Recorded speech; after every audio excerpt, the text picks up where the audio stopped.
Hi guys welcome back to my channel. ഇന്നത്തെ video എന്ന് പറയുന്നത് നിങ്ങൾ തമ്മിലിൽ കണ്ട പോലെ എൻ്റെ ഡെലിവറി സ്റ്റോറിയാണ്. അപ്പോൾ എല്ലാവർക്കും അവരുടെ ഡെലിവറി എക്സ്പീരിയൻസ് എന്ന് പറഞ്ഞാൽ യുണീക്ക് ആയിരിക്കും അല്ലേ? അപ്പോൾ എന്തായാലും എനിക്ക് വ്ലോഗ് ഒന്നും എടുക്കാൻ പറ്റിയില്ല. കാരണം ആ ഒരു ടൈമിൽ എൻ്റെ സിറ്റുവേഷൻസ് ആൻഡ് സന്ദർഭംസ് ഒക്കെ മാറിപ്പോയി. അപ്പോൾ അങ്ങനത്തെ ഒരു മൂഡൊന്നും ആയിരുന്നില്ല. Anyways I would like to share my experience, my first delivery experience. അപ്പോൾ നമുക്ക് തുടങ്ങാം. ഞാൻ പ്രഭുവിനെ അടുത്തിരുത്തണം എന്ന് വിചാരിച്ചു. കാരണം എനിക്ക് ചില പോയിന്റ്സ് ഒക്കെ ഞാൻ വിട്ടുപോകും, മറന്നുപോകും. പക്ഷെ പ്രഭു അവിടെ ഗെയിം കളിക്കുവാണ്. അപ്പോൾ നമുക്ക് തുടങ്ങാം. അപ്പോൾ എനിക്ക് ഡേറ്റ് പറഞ്ഞിട്ടുണ്ടായിരുന്നത് നവംബർ 28-നാണ്. അപ്പോൾ ഞാൻ ഫ്രണ്ട്സിൻ്റെ അടുത്തുനിന്നും അതുപോലെ പരിചയത്തിലുള്ളവരുടെ കയ്യിൽ നിന്നൊക്കെ അറിഞ്ഞത് നമുക്ക് ഡേറ്റ് ആവുന്നതിന് ഒരു 2 വീക്സ് മുന്നേ തന്നെ ചിലവർക്ക് ഡെലിവറി ആവും. ചിലപ്പോൾ ഡോക്ടർ തന്നെ 2 വീക്സ് മുന്നേ ഒക്കെ ആക്കും. അങ്ങനെയൊക്കെയാണ്. അപ്പോൾ ഞാൻ ഒരിക്കലും നവംബർ 28 വരെ പോകുമെന്ന് വിചാരിച്ചില്ല. നവംബർ ഫസ്റ്റ് 2 വീക്സിലായിരിക്കും എൻ്റെ ഡെലിവറി എന്ന് ഞാൻ എക്സ്പെക്ട് ചെയ്ത് ഇങ്ങനെ ഇരിക്കുമായിരുന്നു. ബിക്കോസ് എൻ്റെ ഫ്രണ്ടിനാണെങ്കിലും സെയിം നവംബർ 26 7 ഒക്കെ ഡേറ്റ് പറഞ്ഞിട്ട് നവംബർ ഫസ്റ്റ് വീക്ക് തന്നെ ആവുകയും ചെയ്തു. അങ്ങനെ ഇരിക്കുമ്പോൾ ഈ ഒരു ഭയം ഉള്ളിലുണ്ട് നവംബർ ആയപ്പോൾ തന്നെ. അങ്ങനെ നവംബർ 7 ഒക്കെ ആകുമ്പോൾ എനിക്ക് ചെറിയ പീരീഡ് ക്രാംസ് വന്നു. അന്ന് ഞാൻ ഒട്ടും പ്രിപ്പയർഡ് ആയിരുന്നില്ല ഹോസ്പിറ്റലിൽ പോകാൻ. ഞാൻ പെട്ടെന്ന് പാനിക്കായി. ബാഗ്സ് ഒന്നും പാക്ഡ് അല്ല. പെട്ടെന്ന് ഇങ്ങനെ പെയിൻ വന്നപ്പോഴേക്കും മമ്മിയും ഞാനും ഒക്കെ പറ്റുന്ന സാധനങ്ങളൊക്കെ പാക്ക് ചെയ്ത് അങ്ങനെ ബാഗ് സെറ്റാക്കി. പക്ഷെ ആ പെയിൻ പിന്നെ പ്രൊസീഡ് ചെയ്തില്ല കേട്ടോ. കുറച്ചിങ്ങനെ റിക്കറൻ്റ് ആയിട്ട് വന്നുകൊണ്ടിരുന്നെങ്കിലും പിന്നെ അത് പ്രൊസീഡ് ചെയ്തില്ല. പിന്നെ എല്ലാം കൂളായി. അഗെയിൻ 1 വീക്ക് ലേറ്റർ ഒരു നവംബർ 14 15 ഒക്കെ ആയപ്പോൾ ഒരു ദിവസം രാത്രി പ്രഭു അന്ന് വീട്ടിലില്ല. അപ്പോൾ എനിക്ക് പെട്ടെന്നൊരു മിസ്അണ്ടർസ്റ്റാൻഡിങ്, എൻ്റെ വാട്ടർ ബ്രേക്ക് ആയി എന്ന് ആണ്. 2 പ്രാവശ്യം എനിക്ക് അങ്ങനെ ഫീലിംഗ് ഉണ്ടായി, വാട്ടർ ബ്രേക്ക് ആയി എന്ന്. ശരിക്കും അത് യൂറിൻ ആയിരുന്നു എന്ന് തോന്നുന്നു ഗൈസ്. അപ്പോൾ ഞാൻ അങ്ങനെ വിചാരിച്ച് പേടിച്ച് ഇങ്ങനെ ഇരിക്കുമായിരുന്നു. ഉടനെ പ്രഭു ഫ്രണ്ട്സിൻ്റെ അടുത്ത് എന്തോ ഗെറ്റ് ടുഗെദറിന് പോയതാണ്. ഉടനെ വിളിച്ച് വരുത്തി. പക്ഷേ പിന്നീട് പെയിൻ ഇങ്ങനെ റിക്കറൻ്റ് ആയിട്ട് വരുന്നുണ്ടായിരുന്നു. കൂടുന്നില്ല, പക്ഷേ ഇങ്ങനെ ക്രാംസ് ഇങ്ങനെ വരുന്നുണ്ടായിരുന്നു. അങ്ങനെ അന്ന് രാത്രി ഫുള്ളും ഞാൻ ഉറങ്ങിയില്ല. എനിക്ക് തോന്നുന്നു ഈ പേടി ഉള്ളിലുള്ളതുകൊണ്ട് ആ തോന്നൽ കാരണവും കൂടി എനിക്ക് പെയിൻ വരുന്ന തോന്നലുണ്ടോയെന്ന് തോന്നുന്നു. അങ്ങനെ ഞാൻ ഫോണിൽ ടൈമൊക്കെ നോട്ട് ചെയ്ത് ഇങ്ങനെ വെച്ചേക്കുമായിരുന്നു. അങ്ങനെ എന്തോ സെറ്റപ്പ് ഉണ്ടല്ലോ, ഇങ്ങനെ എന്താ ഇന്ന ടൈം ഇൻ്റർവെല്ലിൽ വേദന കൂടി വരുന്നു. പക്ഷെ അങ്ങനെ ഉണ്ടായില്ല. ടൈം ഇൻ്റർവെല്ലിൽ പെയിൻ ഇങ്ങനെ വന്നുകൊണ്ടിരുന്നതേ ഉള്ളൂ. അങ്ങനെ ആ രാത്രി എങ്ങനെയോ തീർന്നു. മോർണിംഗ് ആയപ്പോഴാണ് ഞാനൊന്ന് കണ്ണടച്ചത്. രാവിലെ 9 മണിയൊക്കെ ആയപ്പോഴേക്കും ഒരു പ്രാവശ്യം കൂടി ഇതുപോലെ ക്രാംസ് വന്നു. പിന്നെ അത് സ്റ്റോപ്പ് ചെയ്തു.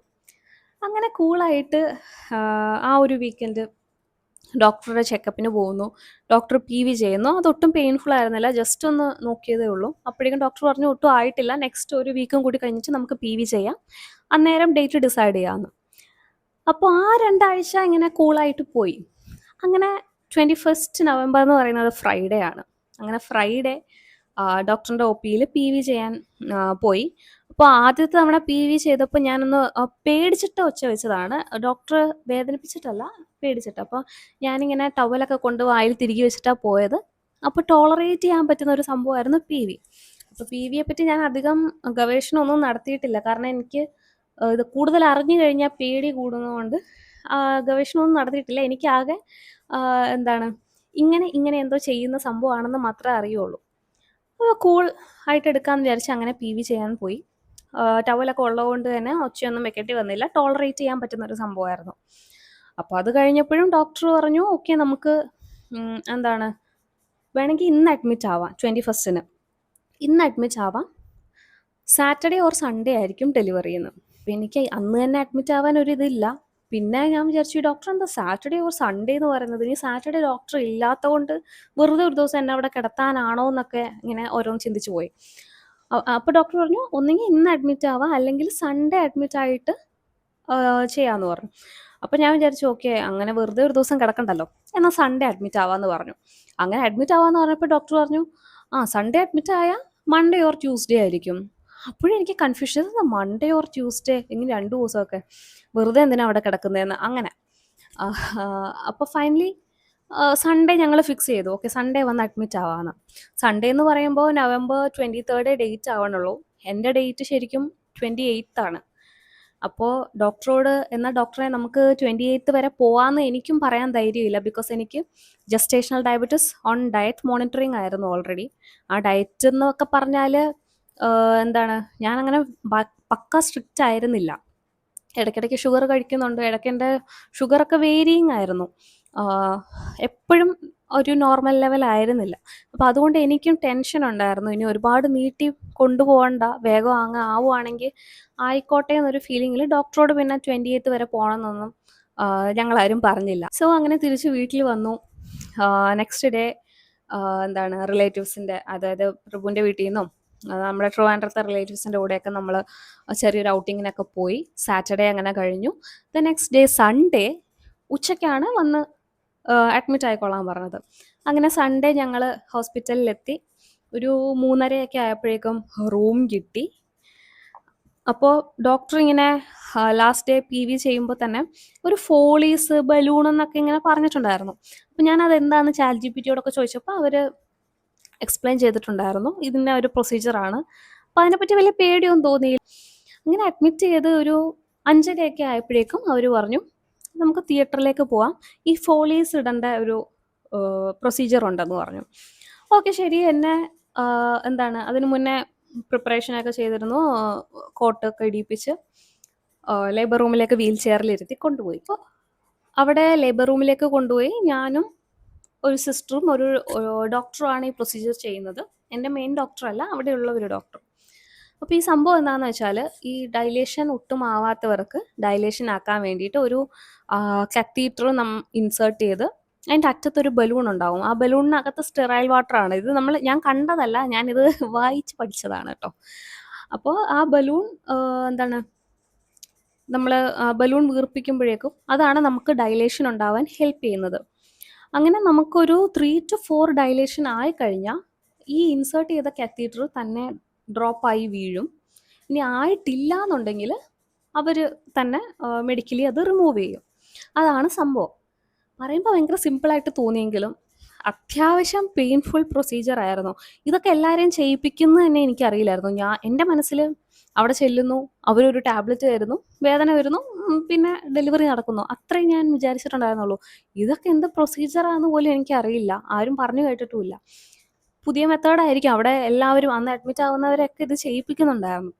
അങ്ങനെ പെയിൻഫുൾ പ്രൊസീജിയർ ആയിരുന്നു. ആൻഡ് അഗെയിൻ PV എന്നൊക്കെ പറഞ്ഞാൽ എൻ്റെ മനസ്സിൽ ഇങ്ങനെ ചുമ്മാ ആക്കുന്നതായിരുന്നല്ലോ. ഒരു വൃത്തികെട്ട PV തന്നെ ഫസ്റ്റ് കഴിഞ്ഞിട്ടാണ് ഇത് പ്രൊസീജിയർ ചെയ്യുന്നത്. ഒരു 10 to 15 മിനിറ്റ്സോളം എടുത്തിട്ടാണ് ഈ പ്രൊസീജിയർ ചെയ്തത്.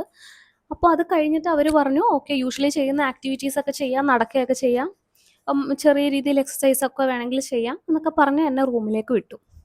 അങ്ങനെ റൂമിൽ പോയി ഞാൻ നടക്കാനൊന്നും നിന്നില്ല കേട്ടോ. എനിക്ക് അപ്പോൾ റൂമിൽ ചെന്നപ്പോൾ തന്നെ ചെറിയൊരു പീരിയഡ് ക്രാംസ് പോലെ വന്നു. അപ്പോൾ അവർ പറയുന്നുണ്ടായി ഇത് ഇൻസേർട്ട് ചെയ്തതിൻ്റെ ഒരു ബുദ്ധിമുട്ട്, ചെറിയ വേദനയൊക്കെ കാണുമെന്ന് പറഞ്ഞു. അപ്പം അങ്ങനെ ചെറിയ വേദന വന്നപ്പോൾ തന്നെ ഞാൻ ബെസ്റ്റ്, ഈ വേദനയിലാണോ എന്നോട് നടക്കാനും ആക്ടിവിറ്റീസ് ചെയ്തോളാനൊക്കെ പറഞ്ഞത്, എനിക്ക് വയ്യാന്ന് പറഞ്ഞു ഞാൻ കയറി കിടന്നു. അങ്ങനെ കിടന്ന ആ ഒരു സമയത്തൊക്കെ റിലേറ്റീവ്സ് ഒക്കെ ഉണ്ടായിരുന്നു. അപ്പോൾ അതിന് ശേഷമാണോ അതിന് മുന്നേ ആണോ എന്നറിയില്ല. അതിന് മുന്നേ ആയിരുന്നു കേട്ടോ. ഞങ്ങൾ കഴിഞ്ഞ വീഡിയോയിലായിട്ടല്ലോ ഡാൻസ് ഒക്കെ റീൽസ് എടുക്കാനൊക്കെ നോക്കിയായിരുന്നു, ഒന്നും നടന്നില്ല. അങ്ങനെ അപ്പോൾ ബെഡിൽ കിടക്കണ സമയത്ത് എനിക്ക് ചെറുതായിട്ട് പിന്നെയും ക്രാംസ് വരാൻ തുടങ്ങി. അപ്പോൾ ഇപ്പോൾ എങ്ങനെയാന്ന് വെച്ചാൽ ക്രാംസ് വരുമ്പോൾ വയറിങ്ങനെ കല്ല് പോലെ ആവുന്നുണ്ട്. അതാണ് കോൺട്രാക്ഷൻ എന്ന് എനിക്ക് അറിയാമായിരുന്നു ആൾക്കാർ പറഞ്ഞിട്ട്. കാരണം ഈ വേദന വരുന്നതിന് കൂടെ വയറിങ്ങനെ ഭയങ്കര കട്ടിയാവും. അപ്പോൾ അത് എത്ര ഇൻ്റർവെല്ലാണ് വരുന്നതെന്ന് പ്രഭു ഞാനും കൂടി ഇങ്ങനെ നോക്കിക്കൊണ്ടിരിക്കുക. അപ്പോൾ അതൊരു റെഗുലർ ഇൻ്റർവെല്ലിൽ ഇത് ഇങ്ങനെ സംഭവിക്കുന്നുണ്ട് പെയിൻ. അപ്പോൾ ഈ പെയിൻ വരുമ്പോൾ ഞാൻ ഈ പേളിമാണിയുടെ ബ്രീത്തിങ് ടെക്നിക്കൊക്കെ നോക്കിയിട്ടാണ് പോയത്. കാരണം പ്രഭുവിൻ്റെ ചേച്ചി ഡെലിവറി ടൈമിൽ അത് കണ്ട് അതുപോലെ ചെയ്തിട്ട് എന്താ ഹെൽപ്ഫുൾ ആയിരുന്നു എന്ന് പറയുന്നുണ്ടായി. അപ്പം ഞാനും ഈ ബ്രീത്തിങ് ടെക്നിക്കൊക്കെ നോക്കിയിട്ട് ഇങ്ങനെ ചെറിയ വേദന വരുമ്പോൾ തന്നെ നല്ല വലിവ് തുടങ്ങി. ഇങ്ങനെ 1 2 3 4 എന്നൊക്കെ പറഞ്ഞ് ശ്വാസം എടുക്കുന്നു വിടുന്നു, അങ്ങനെ ഭയങ്കര സംഭവമായിരുന്നു. അപ്പോൾ ഇങ്ങനെ കോൺട്രാക്ഷനും വയറിൻ്റെ കല്ലിക്കലൊക്കെ ആയപ്പോഴേക്കും നമ്മൾ അവിടെ അലാം ഞെക്കി സിസ്റ്റേഴ്സിനെയൊക്കെ വിളിച്ചു. അപ്പോൾ ഇവർ വയറ് പ്രസ് ചെയ്ത് നോക്കിയപ്പോൾ കോൺട്രാക്ഷൻ നടക്കുന്നുണ്ട്. അപ്പോൾ അവർക്കും ടെൻഷനായി. അവർ ഡോക്ടറിനെ വിളിച്ചു, അവിടെ ഉണ്ടായിരുന്ന ഡോക്ടർ. അപ്പോൾ ഡോക്ടർ വന്ന് ഇതുപോലെ ചെക്ക് ചെയ്തപ്പോഴേക്കും ഓക്കെ അഗെയിൻ കോൺട്രാക്ഷൻ നടക്കുന്നുണ്ട്. ഓക്കെ ലേബർ റൂമിൽ പോയി കുറച്ച് നേരം ഒബ്സർവേഷനിൽ വെക്കാമെന്ന് പറഞ്ഞ് എന്നെ ലേബർ റൂമിലേക്ക് വിട്ടു. അപ്പം ഞാൻ വിചാരിച്ചു ഓക്കെ എനിക്ക് സമയമായെന്ന് വിചാരിച്ച്. അങ്ങനെ ലേബർ റൂമിൽ പോയി അവിടെ എന്നെ ഒബ്സർവേഷനിൽ വെച്ചേക്കുമായിരുന്നു. അപ്പോൾ ഇതുപോലെ എന്താണ് കോൺട്രാക്ഷനൊക്കെ ഇടയ്ക്ക് വരുന്നുണ്ട്. അപ്പോൾ ഒരു സിസ്റ്റർ വന്നിട്ട് പറഞ്ഞു, നടക്കാൻ പറഞ്ഞു പോയിട്ട്. അവിടെ നടക്കാൻ നമുക്കൊരു ഏരിയ ഉണ്ട്. അവിടെ ഇങ്ങനെ മറ്റേ ബോളൊക്കെ ഇല്ലേ, ഇരുന്ന് ഇങ്ങനെ കുലുങ്ങുന്ന ബോളൊക്കെ, അതൊക്കെ വെച്ചിട്ടുണ്ട്. അപ്പോൾ അവിടെ നമുക്ക് നടക്കാം. അപ്പോൾ ആ വേദനയിൽ ഞാൻ നടക്കാൻ തുടങ്ങി. അപ്പോൾ ഈ നടക്കുന്നതിൻ്റെ ഇടയിൽ ഇങ്ങനെ കോൺട്രാക്ഷൻ വന്നിട്ട് നല്ല വേദനയുണ്ട്. അപ്പം ഞാൻ എവിടെയെങ്കിലും പിടിച്ച് നിൽക്കണം. പിന്നെയും നടക്കുന്നു. അങ്ങനെ നടന്നെല്ലാം കഴിഞ്ഞ് മതിയാക്കി ഞാൻ പിന്നെയും എനിക്ക് തന്ന റൂമിൽ വന്ന് കിടന്നു, ലേബർ റൂമിൽ. അപ്പോൾ വേദന ഇത്തിരി കുറഞ്ഞിട്ടുണ്ട്. പിന്നെ ആ ഒരു എന്താ പറയുക, കോൺട്രാക്ഷൻ പോലത്തെ സംഭവങ്ങൾ പിന്നെ വരുന്നില്ല, വയറിൻ്റെ കല്ലിക്കൽ സംഭവമൊന്നും. പക്ഷെ വേദന ചെറുതായിട്ട് നിൽക്കുന്നുണ്ട്. അപ്പോൾ സിസ്റ്റർ പറഞ്ഞു, അപ്പോൾ ഇത് എന്താണ് മര്യാദയ്ക്ക് നടക്കാതെയും അങ്ങ് ചെന്ന ഉടനെ ഞാൻ കിടന്നല്ലോ ഇത് ഇൻസേർട്ട് ചെയ്തിട്ട്, അതുകൊണ്ട് വരുന്നതാണ്. ഇപ്പം എല്ലാം പോയില്ലേ, ഇതല്ല ശരിക്കുള്ള പെയിൻ. റൂമിലേക്ക് പൊയ്ക്കോളാൻ പറഞ്ഞ് എന്നെ റൂമിലേക്ക് പറഞ്ഞു വിട്ടു. അങ്ങനെ റൂമിൽ ചെന്നിട്ടും ഇതങ്ങനെ എക്സ്ട്രീമായിട്ട് വേദന ഇല്ലെന്നേ ഉള്ളൂ, അതങ്ങനെ പോകുന്നുണ്ടായിരുന്നില്ല. അപ്പോൾ അന്ന് നൈറ്റ് ഫുള്ള് ഈ ഒരു കോൺട്രാക്ഷൻ സംഭവം ഉണ്ടായിരുന്നു. അപ്പോൾ ഈ ഇൻസേർട്ട് ചെയ്ത സംഭവം അവർ 1 ഡേ ആണ് നോക്കുക ഡൈലേറ്റ് ആവുന്നുണ്ടോ എന്ന്. എക്സാക്ട്ലി ആഫ്റ്റർ 24 hours ഇതൊന്നെങ്കിൽ തന്നെ വീണ് പോകണം, ഡൈലേഷൻ വരുമ്പോൾ ബലൂൺ താഴോട്ട് വീണ് പോകണം, ഇല്ലെങ്കിൽ ഇവർ റിമൂവ് ചെയ്യും. അപ്പോൾ അങ്ങനെ ഒരു ദിവസം അങ്ങനെ ഉറങ്ങാനൊന്നും പറ്റിയിട്ടില്ല. അപ്പം 5:30 ആയപ്പോൾ എന്നെ ലേബർ റൂമിലേക്ക് കൊണ്ടുപോയി. അടുത്ത ദിവസം 24-ാം തീയതി അങ്ങനെ കൊണ്ടുപോയി ഇത് റിമൂവ് ചെയ്യുന്നു. റിമൂവ് ചെയ്യുമ്പോഴും കുറച്ച് പെയിൻഫുൾ സംഭവമാണ്. അത് കഴിഞ്ഞിട്ട് അഗെയിൻ PV ചെയ്യുന്നു. PV ചെയ്യുന്നത് എനിക്ക് തോന്നുന്നു നോർമൽ PV ചിലപ്പോൾ ഇത്രയും പെയിൻഫുൾ ആയിരിക്കില്ല. എനിക്ക് ഡൈലേഷൻ ആവാത്തതുകൊണ്ട് നമ്മുടെ സ്കിൻ ഇറിറ്റേറ്റ് ചെയ്യിക്കാനോ അങ്ങനെ എന്തൊരു ടേം അവർ യൂസ് ചെയ്തു. ഒന്നും കൂടി ഹാർഷായിട്ട് ആണ് ചെയ്തത്. നമ്മൾ ഒച്ചയൊക്കെ ഉണ്ടാക്കും, എല്ലാവരും ഉണ്ടാക്കുന്നുണ്ട്. റൂമിലേക്ക് കൊണ്ടുവന്നിട്ട് പറഞ്ഞു, ചിലപ്പോൾ 8 മണിയൊക്കെ ആവുന്ന സമയത്ത് ഇതുപോലെ ലേബർ റൂമിലേക്ക് ഷിഫ്റ്റ് ചെയ്യേണ്ടി വരുന്നു. അങ്ങനെ എന്നിട്ടാണ് നമുക്ക് ടാബ്ലറ്റ് തന്ന് ഇൻഡ്യൂസ് ചെയ്യുന്നത്.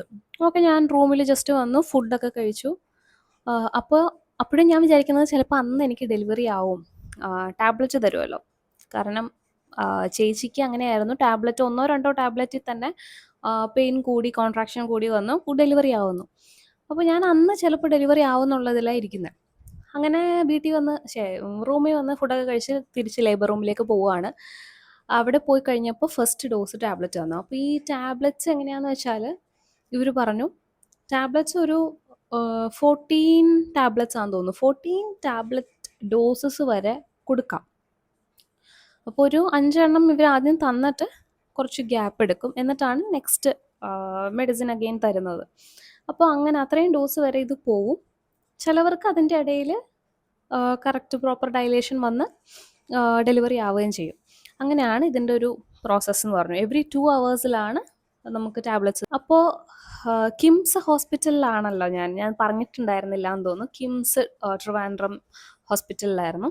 അപ്പോൾ നമ്മൾ ദിയ കൃഷ്ണയുടെയൊക്കെ ഡെലിവറി കണ്ടപ്പോൾ എല്ലാവർക്കും അറിയാം അവിടെ സ്വീറ്റ് റൂം എന്ന് പറയുന്ന ഒരു സംഭവം ഉണ്ടെന്ന്.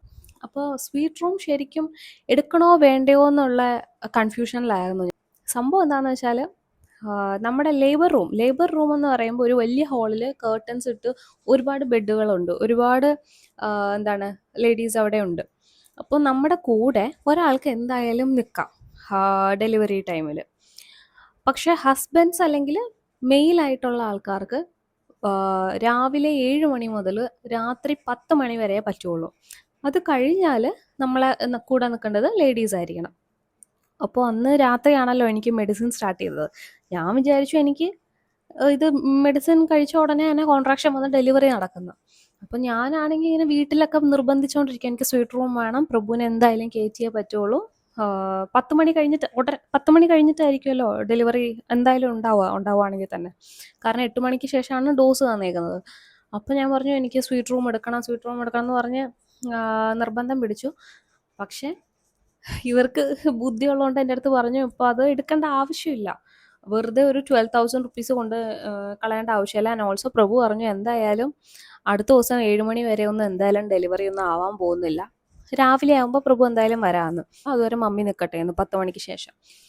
അപ്പം ഞാൻ ഭയങ്കര വിഷമത്തോടെയാണെങ്കിലും സമ്മതിച്ചു, കാരണം എനിക്ക് ഡെലിവറി ടൈമിൽ പ്രഭു വേണമെന്നാണ് ഞങ്ങൾ ഡിസൈഡ് ചെയ്തിട്ടുണ്ടായിരുന്നത്. അപ്പോൾ ഈ ടാബ്ലറ്റ് തന്നു കഴിഞ്ഞപ്പോൾ ഒന്നും കൂടി പെയിൻഫുൾ ആയിട്ട് കോൺട്രാക്ഷൻ വരാൻ തുടങ്ങി. ഞാൻ അഗെയിൻ പേളിമാണിയുടെ ടെക്നിക്കൊക്കെ വെച്ച് വലിയ കാര്യമായിട്ട് വലിച്ച് വലിച്ച് ശ്വാസം വിടുന്നുണ്ടായിരുന്നു. ഒരു കാര്യവുമില്ല. എന്താണ് ആ ഒരു കോൺട്രാക്ഷൻ ടൈമിൽ നമുക്ക് എന്താ പറയുക, അതൊന്ന് മാനേജ് ചെയ്യാൻ പറ്റുന്ന പോലെ തോന്നും. പക്ഷേ ഡിഫിക്കൾട്ടാണ്. ഇന്ന് രാത്രി ഇതുപോലെ ഉറങ്ങാൻ പറ്റുന്നില്ല. കോൺട്രാക്ഷൻ വന്നുകൊണ്ടിരിക്കുക. ഇടയ്ക്ക് എവിടെയെങ്കിലും ഇങ്ങനെ മയങ്ങി മയങ്ങി പോയിട്ടുണ്ടെങ്കിലേ ഉള്ളൂ. ഉറക്കം എന്ന് പറയുന്ന സംഭവമില്ല. അപ്പോൾ ബൈസ്റ്റാൻഡർ, അതായത് എൻ്റെ മമ്മിക്കാണെങ്കിൽ അവിടെ ഇരിക്കാനുള്ള സ്പേസേ ഉള്ളൂ. അപ്പോൾ കോൺട്രാക്ഷൻ വരുമ്പോൾ ഞാനിങ്ങനെ മമ്മിയുടെ കൈ പിടിക്കുന്നു. മമ്മിക്ക് ഉറങ്ങാനും പറ്റുന്നില്ല. മമ്മി എന്നാലും ഇടയ്ക്കൊക്കെ ഇരുന്ന് കണ്ണടച്ച് ഉറങ്ങുന്നുണ്ട്. ചില സമയത്ത് ഞാൻ വിളിക്കാറില്ല. അതേസമയം ചുറ്റുമുള്ള റൂമിലൊക്കെ ഓരോരുത്തരെ PV ചെയ്യുമ്പോൾ അവരുടെ അലർച്ച, പിന്നെ ആ ഒരു ലേബർ റൂംസിലാണ് പുഷ് ചെയ്യിപ്പിക്കുന്നത്. അപ്പോൾ അങ്ങനത്തെ അലർച്ച, അങ്ങനെ അതൊക്കെ കേട്ടോണ്ടാണ് നമ്മളിവിടെ കിടക്കുന്നത് ഉറങ്ങാതെ. അങ്ങനെ ആ ദിവസം, ആ ഒരു രാത്രി എങ്ങനെയോ കഴിഞ്ഞു. അപ്പം next day early morning 5 o'clock ആയപ്പോഴേക്കും നമുക്ക് ഇടേണ്ട പുതിയ ഡ്രസ്സും പിന്നെ വാഷ് ചെയ്യാനുള്ള സെറ്റപ്പൊക്കെ കൊണ്ടുവന്നിട്ട് പറഞ്ഞു, ഓക്കെ രാവിലെ പോയി കുളിച്ചോളൂ. അപ്പം ഞാൻ വിചാരിച്ചു ഓക്കെ, എന്നെ നേരത്തെ റെഡിയാക്കി നിർത്തുന്നതായിരിക്കും, ചിലപ്പോൾ രാവിലെ തന്നെ ഡെലിവറി കാണുന്നു. അങ്ങനെ രാവിലെ പോയി ഇതുപോലെ കുളിയും ജപമൊക്കെ കഴിഞ്ഞ് എത്തി. 7 o'clock കഴിഞ്ഞപ്പോഴേക്കും മമ്മി തിരിച്ച് ഞങ്ങൾ റൂം എടുത്തിട്ടുണ്ടായിരുന്നു, അവിടെ പോയി. പ്രഭു ഇങ്ങോട്ട് ലേബർ റൂമിലേക്ക് വന്നു. അപ്പോൾ എൻ്റെ 5 ഡോസ് ടാബ്ലറ്റ്സ് കഴിഞ്ഞിട്ടുണ്ടായിരുന്നു. 24-ാം തീയതി രാത്രി തുടങ്ങിയ ടാബ്ലറ്റ്സ് 25th മോർണിംഗ് ഒക്കെ ആയപ്പോഴേക്കും 5 ഡോസസ് കഴിഞ്ഞിട്ടുണ്ടായിരുന്നു. അപ്പോൾ അവർ പറഞ്ഞു നെക്സ്റ്റ് ഇനി നമ്മൾ ടാബ്ലറ്റ്സ് സ്റ്റാർട്ട് ചെയ്യുവാണെങ്കിൽ ഒരു ഇത്രയും ഗ്യാപ്പ് കൊടുത്തിട്ട് അടുത്ത ഡോസ് സ്റ്റാർട്ട് ചെയ്യുള്ളൂ. പറഞ്ഞല്ലോ 14 ഡോസ് വരെ ആൾക്കാർക്ക് പോകും. ഇതിൻ്റെയൊക്കെ ഇടയിൽ ഈ 2 hours വെച്ച് ടാബ്ലറ്റ്സ് തരുന്നതിൻ്റെ ഇടയിൽ PV ചെയ്യുന്നുണ്ടായിരുന്നു. അപ്പോൾ ഓരോ തവണ PV ചെയ്യുമ്പോഴും എനിക്ക് ഡൈലേഷൻ ആവുന്നില്ല. ഇതിന് ആ ഫോളീസ് കത്തീറ്റർ ഇട്ട് റിമൂവ് ചെയ്ത ടൈമിൽ എനിക്ക് ഡൈലേഷൻ ആദ്യമായിട്ട് ഫ്രം 0 to 2.5 എന്നൊക്കെ ഉള്ള റേഞ്ചിൽ വന്നത് ആ കത്തീറ്റർ ഇട്ടപ്പോഴാണ്. അല്ലാതെ ഇത്രയും 5 ഡോസസ് ഓഫ് മെഡിസിൻ കഴിച്ചിട്ടും ഒരു 0.5 പോലും എനിക്ക് തോന്നുന്നില്ല പ്രോഗ്രസ് വന്നത്. അങ്ങനെ നിൽക്കുക. ഡോക്ടേഴ്സ് പറയുമ്പോൾ 2.5 to 3 ആ ഒരു റേഞ്ചാണ് പറയുന്നത്. ഞങ്ങളോട് പിന്നെ നടക്കാനൊക്കെ പറഞ്ഞു. ഇങ്ങനെ കോൺട്രാക്ഷൻസ് വന്നുകൊണ്ടിരിക്കുന്നുണ്ട്, അത്യാവശ്യം നല്ല പെയിൻഫുൾ ആണ്. അപ്പോൾ ഞാനും പ്രഭുവും കൂടി നടക്കാനുള്ള സ്ഥലത്തേക്ക് പോകുന്നു, ഇങ്ങനെ നടക്കുന്നു. അപ്പോൾ നടക്കുമ്പോഴാണെങ്കിലും പ്രഭു ഉള്ളത് വലിയൊരു കാര്യമായിരുന്നു. കാരണം പെയിൻ നമുക്ക് കൂടിയിട്ടുണ്ടായിരുന്നു. അന്നേരം ഞാനിങ്ങനെ എനിക്ക് ഒരു സപ്പോർട്ട് വേണ്ട സമയത്ത് അത്രയും ബലമുള്ള ഒരാൾ തന്നെ വേണമല്ലോ. അപ്പോൾ അങ്ങനെ പ്രഭു ഹെൽപ്പ് ചെയ്യുന്നു, ഞങ്ങൾ നടക്കുന്നു, തിരിച്ചു വരുന്നു, കിടക്കുന്നതിൻ്റെ ഇടയിൽ കഴിക്കുന്നുമുണ്ട്. അതിൻ്റെ ഇടയിൽ PV നടക്കുന്നുണ്ട്. അപ്പോൾ ഒരുപാട് PVകളായി. ഞാൻ എണ്ണിയില്ല, അത്യാവശ്യം ചെയ്തിട്ടുണ്ടായിരുന്നു. അപ്പോൾ ചില ഡെലിവറി വ്ളോഗ്സിൻ്റെ അടിയിലാണെങ്കിൽ ഒരുപാട് പേര് എഴുതി കണ്ടിട്ടുണ്ട്, ഡെലിവറി പെയിൻ സഹിക്കാം, PV സഹിക്കാൻ പറ്റൂല എന്ന്. അങ്ങനെയൊക്കെ തന്നെയാണ്. അതെല്ലാവർക്കും ആയിരിക്കില്ല എന്ന് എനിക്ക് തോന്നുന്നു. ഫോർ എക്സാമ്പിൾ, ഇപ്പോൾ പെയിൻ വന്നിട്ട് നിങ്ങൾ ഹോസ്പിറ്റലിൽ പോവുകയാണെങ്കിൽ ആൻഡ് ഓൾസോ നിങ്ങളുടെ ഡൈലേഷനൊക്കെ വേഗം നടന്നുകൊണ്ടിരിക്കുകയാണെങ്കിൽ ഇത്രയും PV ഒന്നും നിങ്ങൾക്ക് ഫേസ് ചെയ്യേണ്ടി വരില്ല. ആൻഡ് എൻ്റെ കേസ് എന്ന് പറയുമ്പോൾ ഇവർ എന്തോ സ്കിൻ ഇറിറ്റേറ്റ് ചെയ്യാനോ ട്രിഗർ ചെയ്യാനോ എന്നൊക്കെ പറഞ്ഞിട്ട് ഒന്നും കൂടി ഹാർഷായിട്ട് ചെയ്തു എന്ന് ആണ് എനിക്ക് തോന്നുന്നത്. അപ്പോൾ ഇവർ നെക്സ്റ്റ് ഡോസ് സ്റ്റാർട്ട് ചെയ്യണതിന് മുന്നേ കോൺട്രാക്ഷൻസ് ഇങ്ങനെ കൂടി വരുന്നുണ്ടല്ലോ, അപ്പം നമുക്ക് നോക്കാം, പ്രോഗ്രസ് ചെയ്യുന്നുണ്ടെങ്കിൽ ഇനി ടാബ്ലറ്റ്സ് എടുക്കണ്ട, ഇങ്ങനെ തന്നെ അങ്ങ് പോട്ടെ, ചിലപ്പോൾ ഇന്ന് ആവുമായിരിക്കും എന്നുള്ള രീതിയിൽ പറഞ്ഞിട്ട് 25th മോർണിംഗ് ഓൺവേർഡ്സ് ടാബ്ലറ്റ്സ് ഒന്നും കഴിക്കുന്നില്ല.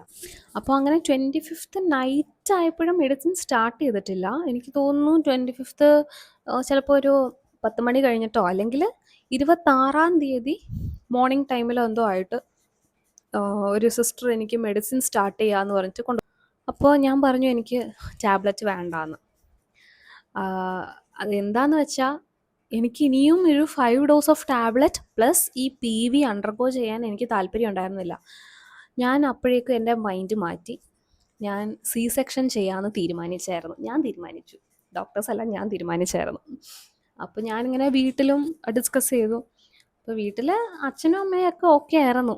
എന്നാൽ പിന്നെ അത് ചെയ്യാം, കാരണം ഇത്രയും നേരം നമ്മൾ പെയിൻ സഹിച്ചിട്ടും ഒരു ഇമ്പ്രൂവ്മെൻറ്റും ഇല്ല.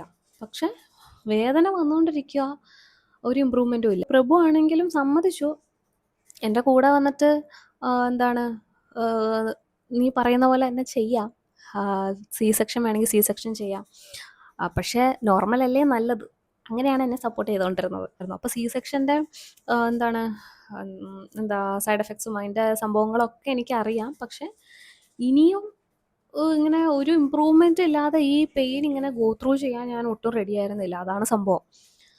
കാരണം അഗെയിൻ 5 ഡോസ് പിന്നെയും കഴിക്കുക, അല്ലെങ്കിൽ 14 ഡോസ് വരെ എത്തിക്കണം. അതിന് ശേഷം ഇവർ പറയുന്നത് 14 ഡോസ് കഴിഞ്ഞതിന് ശേഷം വാട്ടർ ബ്രേക്ക് ചെയ്ത് നോക്കും. വാട്ടർ ബ്രേക്ക് ചെയ്തിട്ട് അഗെയിൻ 24 hours നോക്കും ഡൈലേഷൻ ആവുന്നുണ്ടോ, എന്താ ഇതിൻ്റെ സെറ്റപ്പ് എന്ന്. ആ 24 hours കഴിഞ്ഞിട്ടും ആയില്ലെങ്കിലാണ് പിന്നെ സി സെക്ഷനോ എന്താണെന്ന് വെച്ചാൽ ചെയ്യുക. അപ്പോൾ ഇതാണ് ഹോൾ പ്രൊസീജിയർ. അപ്പോൾ ഞാനിങ്ങനെ മെഡിസിൻ എടുക്കാൻ ഡിനൈ ചെയ്തപ്പോൾ സിസ്റ്റർ പോയി അവിടുത്തെ നമ്മുടെ ലേബർ റൂമിലുള്ള ഡോക്ടേഴ്സിനോടൊക്കെ അറിയിച്ചു, ഇതുപോലെയാണ് സംഭവം, ഞാൻ സി സെക്ഷൻ വേണമെന്നൊക്കെ പറയുന്നെന്ന്. അപ്പോൾ ആദ്യം ഒരു ഡോക്ടർ വന്ന് PV ചെയ്തു. PV ചെയ്തപ്പോൾ അഗെയിൻ വലിയ വ്യത്യാസമൊന്നുമില്ല. അപ്പോൾ ഞാൻ പറഞ്ഞു, മാം ഞാൻ സി സെക്ഷൻ ആണ് ചെയ്യുന്നത്, എനിക്ക് വയ്യാന്ന് പറഞ്ഞു. അത് കഴിഞ്ഞ് കുറച്ച് നേരം കഴിഞ്ഞപ്പോൾ അഗെയിൻ ഒരു ഡോക്ടർ വന്നിട്ട് എൻ്റെ അടുത്ത് ഇതുപോലെ നോർമലായിട്ട് നടക്കുമെങ്കിൽ അതല്ലേ നല്ലത്, സി സെക്ഷന് പോകണോ എന്നൊക്കെ പറഞ്ഞ് ചെറുതായിട്ടൊന്ന് PV ചെയ്തു.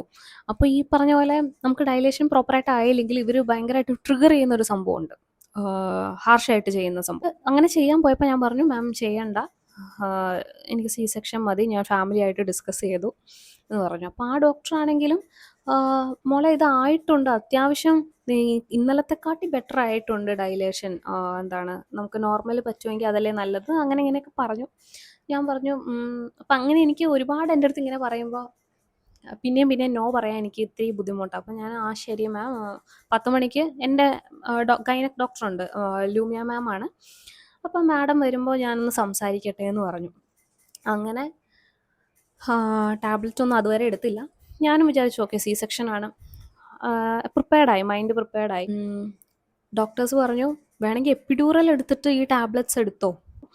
അപ്പോൾ കഴിഞ്ഞ ദിവസം എൻ്റെ അപ്പുറത്തെ റൂമിൽ കിടന്ന ഒരു കുട്ടിയാണെങ്കിൽ വന്നപ്പോൾ മുതൽ ഹെഡ്ഫോൺസ് ഒക്കെ വെച്ച് പാട്ട് കേൾക്കുന്നു, ഒരു ബോൾ ഉണ്ട്, ആ ബോളിൽ കിടന്ന് ഉരുണ്ട് മറിയുന്നു, ഭയങ്കര കൂളാള്.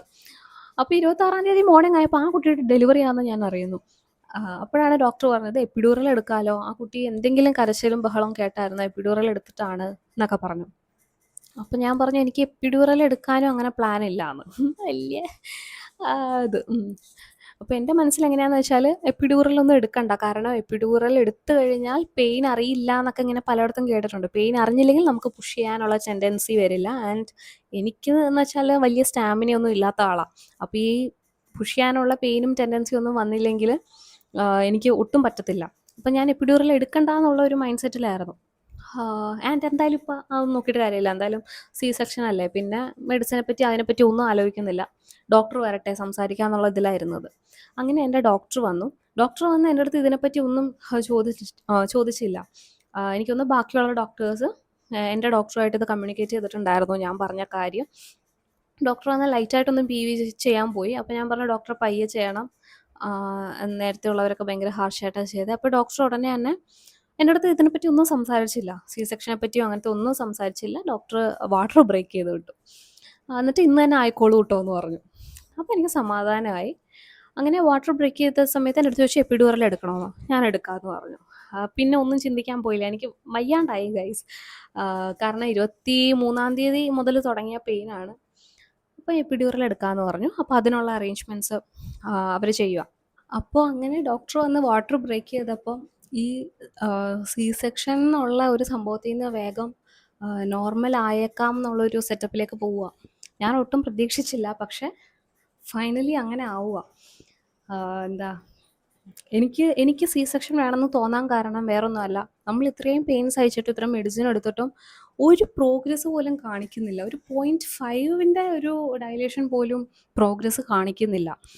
അപ്പോൾ ഇവർ തന്നെ ഈ എന്താണ് നോർമൽ ഡെലിവറിയിലേക്ക് പുഷ് ചെയ്ത് വിട്ടാൽ കൂടി എനിക്ക് തോന്നി ഓക്കെ അഗെയിൻ ഇവർ ഈ പറഞ്ഞ പോലെ പ്രൊസീജിയേഴ്സൊക്കെ ഫോളോ ചെയ്ത് അഗെയിൻ 14 ഡോസ് ഓഫ് ടാബ്ലറ്റും കഴിഞ്ഞ് വാട്ടറും ബ്രേക്ക് ചെയ്ത് 24 hours പിന്നെയും വെയിറ്റ് ചെയ്യുമ്പോൾ അഗെയിൻ 3 days കഴിയും. അപ്പോൾ 6 days ഓഫ് ലേബർ പെയിനിൽ കൂടെ ഞാൻ ഇങ്ങനെ പോയിക്കൊണ്ടിരിക്കുക. And after that again dilation ആവുന്നില്ല, ഇങ്ങനത്തെ കണ്ടീഷനിൽ തന്നെ നിൽക്കുവാണെങ്കിൽ അവരെന്താ ചെയ്യുക, സി സെക്ഷനിൽ പോവും. അപ്പോൾ എന്നിട്ട് അവസാനം അവരുടെ ഭാഗത്ത് നിന്ന് നോക്കുമ്പോൾ അവരെന്ത് പറയും, ഓക്കെ നമ്മൾ ഇത്രയും ട്രൈ ചെയ്തു, എന്നിട്ട് ആയില്ല, അതുകൊണ്ടാണ് സി സെക്ഷൻ. സോ അവരുടെ പാർട്ട് ക്ലിയറാണ്. ഞാൻ എന്തിനാ ഇത്രയും ദിവസം വെറുതെ വേദന സഹിച്ചിട്ട് ലാസ്റ്റ് പോയി സി സെക്ഷൻ ചെയ്യുന്നത്? അപ്പോൾ എനിക്ക് വയ്യ, ഞാൻ ഇത്ര ആലോചിച്ചുള്ളൂ, എനിക്ക് വേറെ ഒന്നും ആലോചിക്കാൻ വയ്യ.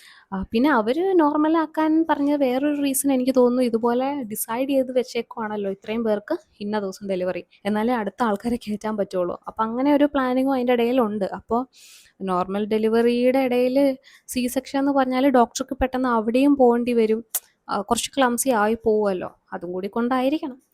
എന്തായാലും പിന്നെ സി സെക്ഷനിൽ നിന്ന് പെട്ടെന്നായിരുന്നു നോർമൽ ആയേക്കാം എന്നുള്ളൊരു സെറ്റപ്പിലേക്ക് വരുന്നത്. അപ്പോൾ എപ്പിഡ്യൂറൽ ഇപ്പോൾ എടുക്കാൻ പ്ലാൻ ഉണ്ടെങ്കിൽ ഞാൻ പറയും അതൊരു നല്ല ഓപ്ഷനാണ്. അങ്ങനത്തെ ഓപ്ഷൻ ഉണ്ടെങ്കിൽ അതൊക്കെ എടുക്കുന്നതാണ് നല്ലതെന്നാണ് എനിക്ക് തോന്നിയിട്ടുള്ളത്. ആഫ്റ്റർ ദിസ് അനസ്തേഷ്യോളജിസ്റ്റ് ഡോക്ടർ വന്ന് നമ്മുടെ ഒരു കൺസെൻറ്റ് ഫോം ഒപ്പിട്ട് വാങ്ങിപ്പിച്ചു. എന്നിട്ട് ഇതിൻ്റെ സൈഡ് എഫക്ട്സും കാര്യങ്ങളും ഒക്കെ പറഞ്ഞു തന്നു. അപ്പോൾ എപ്പിഡ്യൂറൽ എടുത്തു കഴിഞ്ഞാൽ ഇതുപോലെ നമുക്ക് നംനെസ് തോന്നാം, ആൻഡ് സൈഡ് എഫക്റ്റ് എന്ന് പറയുമ്പോൾ ചിലപ്പോൾ തലവേദന അങ്ങനത്തെ സംഭവങ്ങളൊക്കെ വരാമെന്നും പറഞ്ഞു. പിന്നെ സ്പൈനിലേക്ക് എടുക്കുന്ന ഇഞ്ചക്ഷൻ ആണല്ലോ. അപ്പോൾ ഇങ്ങനെയെല്ലാം ഒരു ക്ലാരിറ്റി തന്നിട്ടാണ് നമ്മളെ കൊണ്ട് കൺസെൻറ്റ് ഫോമും ഒപ്പിടിപ്പിച്ചിട്ടാണ് ഇത് ചെയ്യുന്നത്. അപ്പോൾ പുറകിലാണെങ്കിലും എന്താ നമ്മുടെ സ്പൈനിലാണല്ലോ എടുക്കുന്നത്. ആദ്യം നമ്പ് ചെയ്യിപ്പിക്കാൻ എന്തോ ഒരു ഇഞ്ചക്ഷൻ ചെറുതായിട്ട് തന്നിട്ടാണ് ഇവർ ഇഞ്ചക്ഷൻ എടുക്കുന്നത്. അപ്പോൾ അതുകൊണ്ട് തന്നെ വലിയ പെയിൻ തോന്നിയില്ല. ആൻഡ് ഇമ്പോർട്ടൻ്റ് ആയിട്ടൊരു സംഭവം പറഞ്ഞത്, ഇത് ഇഞ്ചക്ഷൻ എടുക്കുന്ന സമയത്ത് നമ്മൾ മൂവ് ചെയ്യരുതെന്ന്. അപ്പോൾ എനിക്ക് അതായിരുന്നു ഏറ്റവും വലിയ ടെൻഷൻ. കാരണം എനിക്ക് കോൺട്രാക്ഷൻ ഇങ്ങനെ വന്നുകൊണ്ടിരിക്കുക. അപ്പോൾ എണീറ്റിരുന്നിട്ട് ഇവർ ഇഞ്ചക്റ്റ് ചെയ്യുമ്പോൾ കോൺട്രാക്ഷൻ വന്ന് ഞാനങ്ങ് മൂവ് ചെയ്ത് പോകുമെന്ന് എനിക്ക് നല്ല ടെൻഷൻ ഉണ്ടായിരുന്നു. പക്ഷേ എന്തോ ഭാഗ്യത്തിന് അവർ കുത്തുന്ന സമയത്ത് എനിക്ക് കോൺട്രാക്ഷൻ അങ്ങനെ വന്നില്ല. ആൻഡ് ഓൾസോ ചെറുതായിട്ട് വന്ന് തുടങ്ങിയപ്പോൾ തന്നെ ഈ മരുന്നിൻ്റെ എഫക്റ്റ് ഉള്ളതുകൊണ്ട് ആ കോൺട്രാക്ഷൻ തന്നെ അറിഞ്ഞില്ല. അതാണ് സംഭവം. അപ്പോൾ എടുത്തു കഴിഞ്ഞപ്പോൾ ഭയങ്കര ആശ്വാസം. എടുത്തിട്ട് പിന്നെ ഇതുവരെ അറിഞ്ഞ കോൺട്രാക്ഷനും പെയിനും ഒന്നും അറിയുന്നില്ല. നല്ല സമാധാനം. അപ്പോൾ കാലൊക്കെ ഇടയ്ക്ക് ഒന്ന് അനക്കി കൊടുക്കാനൊക്കെ പറയുന്നുണ്ട്, മരവിച്ച് പോകാതിരിക്കാനായിട്ട്. അപ്പോൾ വലിയ മരവിപ്പൊന്നും തോന്നിയില്ല, ചെറിയൊരു നംനെസ് മാത്രമേ തോന്നിയുള്ളൂ, വേറെ സീനൊന്നും ഉണ്ടായിരുന്നില്ല. അങ്ങനെ അപ്പോൾ എപ്പിഡ്യൂറലിൻ്റെ കൂടെ തന്നെ എനിക്ക് തോന്നുന്നു ഇവർ പിറ്റോസിൻ, അതായത് ഓക്സിറ്റോസിൻ, കോൺട്രാക്ഷൻ വരാനുള്ള ഒരു ഇഞ്ചക്ഷനും കൂടി അതിൻ്റെ ഒപ്പം തന്നെ കൊടുക്കുന്നുണ്ടെന്ന് തോന്നുന്നു. അല്ലെങ്കിൽ പിന്നെ എനിക്കും യൂസ്ഫുൾ ആവില്ലല്ലോ, ഡൈലേഷനൊക്കെ പ്രോപ്പറായിട്ട് നടക്കണമല്ലോ. സോ അതും അതിൻ്റെ ഇടയിൽ കൂടെ ചെയ്യുന്നുണ്ട്. അങ്ങനെ ഈ എപ്പിഡ്യൂറൽ കിട്ടിയ സമാധാനത്തിൽ ഞാൻ ഇത്രയും ദിവസം ഉറങ്ങാതിരുന്നിട്ട് ഒരു 1.5 2 hours ഒന്ന് മയങ്ങി. അങ്ങനെ മയങ്ങിക്കൊണ്ടിരിക്കുമ്പോൾ പ്രഭു അടുത്തുണ്ട്, ആളും റെസ്റ്റ് എടുക്കുന്നു. അങ്ങനെ എൻ്റെ ഈ ഇവർ തന്ന ഡോസിൻ്റെ അളവ് കുറഞ്ഞ് തീരുമ്പോഴേക്കും എനിക്ക് പിന്നെയും കോൺട്രാക്ഷൻസ് വന്നു തുടങ്ങും. അങ്ങനെ ഞാൻ ഉറക്കത്തിൽ നിന്ന് എണീക്കും. അങ്ങനെ ഉറക്കത്തിൽ നിന്ന് എണീറ്റാൽ പിന്നെ നമ്മുടെ ഈ എപ്പിഡ്യൂറൽ എഫക്റ്റ് പോയി കഴിഞ്ഞാൽ പിന്നെ ആ ലെവലിൽ തന്നെയാണ് പെയിൻ വരുന്നത്. അൺസൈക്കബിൾ പെയിനാണ്. ഇങ്ങനെ വിട്ട് interval between the contractions less ആണല്ലോ. അപ്പോൾ ഇങ്ങനെ വന്നുകൊണ്ടിരിക്കുക. അപ്പോൾ ഞാൻ പറഞ്ഞു ഓക്കെ അടുത്ത ഡോസിന് വിളിക്കുക. അപ്പോൾ സിസ്റ്റേഴ്സും വന്ന് നോക്കിയിട്ട് ഓക്കെ അടുത്ത ഡോസ് തരാൻ പറയാമെന്ന് പറഞ്ഞിട്ട്. പക്ഷേ പറയുമ്പോൾ എന്താ സംഭവം എന്ന് വെച്ചാൽ ഈ നമ്മുടെ ഡോക്ടർ നെക്സ്റ്റ് ബിൽഡിങ്ങിൽ നിന്ന് ഇവിടെ എത്തണം. അഗെയിൻ ഒരു 1/2 hour ഡിലേ കഴിഞ്ഞിട്ടാണ് ഇവരെത്തുന്നത് അടുത്ത ഡോസ് ഓഫ് എപ്പിഡ്യൂറൽ സ്റ്റാർട്ട് ചെയ്യാൻ വേണ്ടി. കഴിഞ്ഞിട്ട് ഡോക്ടർ വരുന്നു, നെക്സ്റ്റ് ഡോസ് തരുന്നു. അപ്പോഴും ഇതുപോലെ ഞാൻ ഉറങ്ങിപ്പോവുക. അങ്ങനെ പിന്നെയും ഒരു 1.5 hours ഉറങ്ങി. അപ്പോൾ അതിൻ്റെ ഇടയിൽ ഇവർ പി വി ചെക്ക് ചെയ്യുന്നുണ്ട്. അപ്പോൾ ആ സമയത്ത് ചെക്ക് ചെയ്ത പി വി അത്ര പെയിൻഫുൾ ആയിരുന്നില്ല. കാരണം നമ്മുടെ അങ്ങോട്ടൊക്കെ എല്ലാം മരവിച്ചിരിക്കുന്നതുകൊണ്ട് അത്ര പെയിൻഫുൾ ആയിരുന്നില്ല. ആൻഡ് ഇൻ ബിറ്റ്വീൻ ഏതോ ഒരു പി വി ചെയ്ത സമയത്ത്, ഇപ്പോഴല്ല കേട്ടോ, ബിഫോർ എപ്പിഡ്യൂറൽ ഏതോ പി വി ചെയ്ത സമയത്ത് ഇവരൊരു വലിയ ക്ലോട്ടൊക്കെ എടുക്കുന്നുണ്ട്. അത് കണ്ടപ്പോഴേക്കും ഞാൻ അങ്ങനെ പേടിയൊന്നും ആയില്ല. ഇതൊക്കെ ഫേസ് ചെയ്തിട്ട് വലിയ പേടിയൊന്നും ആയില്ല. നശിപ്പിച്ച് അങ്ങനെ ഒരു ഫീലിംഗ് മാത്രമേ എനിക്ക് തോന്നിയുള്ളൂ. അപ്പോൾ അങ്ങനെ പിന്നെ പി വി ഇടയ്ക്കിടയ്ക്ക് ചെയ്യുന്നതും ഇൻഫെക്ഷൻ ഉണ്ടാവും അങ്ങനെയൊക്കെ പറയുന്നു. എന്തായാലും അവരെല്ലാം ചെയ്യേണ്ടതൊക്കെ ചെയ്ത് കഴിഞ്ഞിട്ടാണ് ഇതൊക്കെ പറയുന്നത്. അപ്പോൾ ഡൈലേഷൻ ചെറുതായിട്ട് ആയി, 5 centimeters ആയി എന്ന് പറഞ്ഞു. ഓക്കെ 5 centimeters ആയിട്ടുള്ളൂ. അപ്പോൾ സെക്കൻഡ് ഡോസ് കഴിഞ്ഞിട്ട് ഞാൻ പിന്നെയും കിടന്ന് ഉറങ്ങുക. അങ്ങനെ അഗെയിൻ ഒരു 1.5 കഴിഞ്ഞപ്പോൾ ഇതിൻ്റെ എഫക്റ്റ് കുറഞ്ഞു.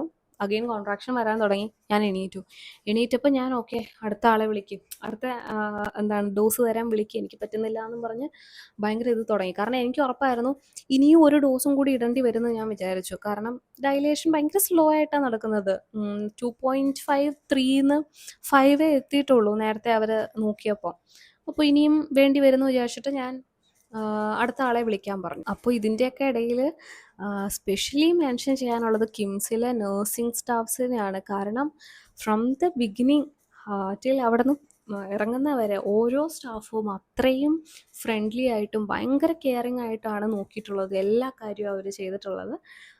അതിൽ മിക്കവരും എന്നെക്കാട്ടി ഇളയ കുട്ടികളാണ്, ചിലർ പഠിച്ചിറങ്ങിയിട്ടേ ഉള്ളൂ. പക്ഷെ അവരുടെ ആ പ്രൊഫഷൻ ഹാൻഡിൽ ചെയ്യുന്നത് ഭയങ്കര സ്മൂത്തായിട്ടാണ്. എന്താ പറയുക, മുഖത്തൊരു ചുളിവോ ഒരു വിരസത അങ്ങനത്തെ സംഭവങ്ങളൊന്നും ഇല്ലാതെ നമ്മുടെ സ്വന്തം ആളെ ട്രീറ്റ് ചെയ്യുന്ന പോലെയാണ് അവിടെ എല്ലാവരും ട്രീറ്റ് ചെയ്തുകൊണ്ടിരുന്നത്. അപ്പോൾ ഈ കോൺട്രാക്ഷൻ നടക്കുന്നതിൻ്റെ ഇടയിൽ എനിക്ക് വോമിറ്റിംഗ് ടെൻഡൻസി വന്നു, ഭയങ്കര ഗ്യാസിൻ്റെ പ്രശ്നങ്ങളും. അപ്പോൾ അത് മെഡിസിൻ്റെ സൈഡ് എഫക്റ്റോ എന്തോ ആയിരിക്കണം എന്ന് തോന്നുന്നു. എന്തൊക്കെ ചെയ്തിട്ടും അത് ശരിയാവുന്നില്ല. അപ്പോൾ എനിക്ക് കോൺട്രാക്ഷൻ വന്ന് ഞാൻ എണീക്കുമ്പോൾ ഞാൻ പ്രഭുവിൻ്റെ അടുത്തുനിന്ന് വെള്ളം കുറേശ്ശെ കുടിക്കുന്നുണ്ട്. എൻ്റെ ചുണ്ടൊക്കെ ഉണങ്ങി ഒരു ഹാഫ് ബോധത്തിലായിരിക്കുന്നത്. അപ്പോൾ അതിനിടയ്ക്ക് വോമിറ്റിംഗ് ടെൻഡൻസി വരുന്നുണ്ട്. അപ്പോൾ ഒരു നേഴ്സിൻ്റെ അടുത്ത് ഞാൻ ഇങ്ങനെ പറഞ്ഞപ്പോൾ അവരൊരു ബൗൾ കൊണ്ട് വെച്ചിട്ടുണ്ടായിരുന്നു വോമിറ്റ് ചെയ്യണമെങ്കിൽ പറയാനായിട്ട്. അപ്പോൾ വോമിറ്റ് ഇങ്ങനെ വന്നപ്പോൾ തന്നെ ഞാൻ ഓക്കെ ബൗൾ തരാൻ പറഞ്ഞു. ബൗൾ തന്നു. പക്ഷെ ഞാൻ ബൗളിലേക്ക് പാസ് ചെയ്യുന്ന സമയത്ത് അറിയാതെ ആ നേഴ്സിൻ്റെ ഡ്രസ്സിൽ ഫുള്ള് ആയിപ്പോയി. എനിക്ക് ആ ഒരു സമയത്ത് ഒരു സോറി പോലും പറയാൻ പറ്റിയില്ല. അതിലെനിക്ക് നല്ല വിഷമമുണ്ട്. 3rd ടൈം ഡോസ് തരാൻ ഞാനിങ്ങനെ ബഹളം വെച്ചുകൊണ്ടിരിക്കുന്ന സമയത്ത് അഗെയിൻ ഒന്നും കൂടി PV ചെയ്യാൻ വന്നു. അപ്പോൾ PV ചെയ്തപ്പോൾ പറഞ്ഞു ഓക്കെ ഫുൾ ഡൈലേഷൻ ആയെന്ന്. ഞാനും ഞെട്ടിപ്പോയേ, ഇത്രയും നേരം സ്ലോ ആയിട്ട് പ്രോഗ്രസ് ചെയ്തുകൊണ്ടിരുന്ന സംഭവം ഇപ്പോൾ ഫുള്ളായോ. പ്രഭു അവിടെ ഉണ്ടായതിൻ്റെ ഒരു ഏറ്റവും വലിയ ഇമ്പോർട്ടൻസും ആവശ്യവും എന്തായിരുന്നു എന്ന് എനിക്ക് മനസ്സിലാവുന്നത് ഇനി നടക്കാൻ പോകുന്ന സംഭവങ്ങളിലാണ്. എനിക്ക് അങ്ങനെ ഫുൾ ഡൈലേഷൻ ആയെന്ന് പറഞ്ഞപ്പോൾ സിസ്റ്റർ വന്നിട്ട് പറഞ്ഞു ഇങ്ങനെ നമുക്ക് മോഷൻ പാസ് ചെയ്യാനുള്ള ടെൻഡൻസി വരും, അപ്പോൾ പുഷ് ചെയ്തോളാം. അപ്പോൾ പുഷ് ചെയ്യേണ്ട സമയമായപ്പോൾ ഞാൻ പ്രഭുവിനെ കൊണ്ടുവന്നു. കാരണം പ്രഭുവാണ് എൻ്റെ delivery boy, my green forest. അപ്പം പ്രഭു ഉള്ളതുകൊണ്ടാണ് ഗൈസ് എൻ്റെ ഡെലിവറി നോർമലായിട്ട് നടന്നത്. One of the biggest reasons. Okay, ഞാൻ പ്രഭുവിൻ്റെ എക്സ്പീരിയൻസ് പറയാം. ഡെലിവറി എക്സ്പീരിയൻസ് പ്രഭുവിനും ഉണ്ട്. ഡെലിവറി എക്സ്പീരിയൻസ് പകുതി വെച്ചിട്ടാണ് വന്നത് ഗൈസ്. നമുക്ക് പ്രഭുവിൻ്റെ അടുത്ത് ചോദിക്കാം എങ്ങനെ ഉണ്ടായിരുന്നു ഈ ഡെലിവറി എക്സ്പീരിയൻസ് എന്ന്. ശരിക്കും പ്രഭു ഒരു വീഡിയോ ഉണ്ടാക്കി ഇടേണ്ടതായിരുന്നു, മൈ ഡെലിവറി സ്റ്റോറി എന്ന് പറഞ്ഞിട്ട്. പ്രഭുവിൻ്റെ അത്രയും കഷ്ടപ്പെട്ടിട്ടുണ്ട് പ്രഭു. എന്നെക്കാട്ടി കഷ്ടപ്പെട്ടത് പ്രഭു ആണെന്ന് വേണമെങ്കിൽ ആ കുറച്ച് നേരം കൊണ്ട് എനിക്ക് മനസ്സിലായി. ഇതുപോലെ എപ്പിഡ്യൂറലിൽ 2 തവണ എക്സ്ട്രാ ബോളസ് എന്ന് പറഞ്ഞിട്ട് കൊടുത്ത സമയത്ത് പൂജയ്ക്ക് ബോധം പോയായിരുന്നു. അങ്ങനെ 2ാമത്തെ തവണ ബോധം വന്നു കഴിഞ്ഞപ്പോഴത്തേക്കും അവർ പറഞ്ഞു ഇതുപോലെ മോഷൻ പാസ് ചെയ്യുന്ന ഫീലൊക്കെ വരുന്നുണ്ടോ, അപ്പോൾ അതുപോലെ ഉണ്ടെന്നൊക്കെ പറഞ്ഞു. എന്നാൽ പുഷ് ചെയ്തോളം പറഞ്ഞു അവിടെയുള്ള നഴ്സുമാരൊക്കെ.